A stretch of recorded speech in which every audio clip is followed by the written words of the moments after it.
દીકરીના 14 તારીખે લગ્ન રાખ્યા છે. તમારા પૂરા પરિવારને આવવાનું છે. અને આમ જુઓ, આપણે વર્ષોથી સંબંધ આવ્યો આવે છે. તમે નહીં આવો તો આપણો આમ જુઓ સંબંધ પૂરો. એક દીકરીના બાપ તરીકે મેં કોઈ આગળ લાંબો હાથ કર્યો નથી, પણ મારી દીકરીને પાર્લર આવ્યું છે 2.5 લાખનું. દવાખાનું હોત ને તો ન બોલત, પણ પાર્લર દવાખાના કરતા ભૂંડું, એટલે માગવા પડે. અને આ તમે 2.5 લાખ રૂપિયા નહીં આપો ને, અને મારી દીકરી પાર્લર વગરની રહે ને, તો મારું સમાજમાં નાક કપાય. એટલે તમારે પૈસા આપવા પડશે. પૈસા તો નથી, પણ હું જમવા આવે.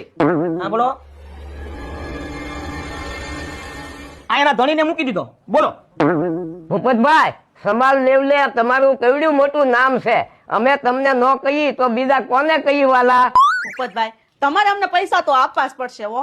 આ તમાર બાન મારબા એક નિહાળમાં હારે ભણતા, આપણે મામા ફૂઈના ભારું કહેવાય. તમારે ટેકો કરવો જ પડશે હો ભૂપતભાઈ. તમે આપો છો કે કબાટ ખોલીને લઈ લઈ? પૈસા આપું છું, પાછા ટાઈમે આપી દેજો પૈસા. હે, એક કંકોત્રી લાય.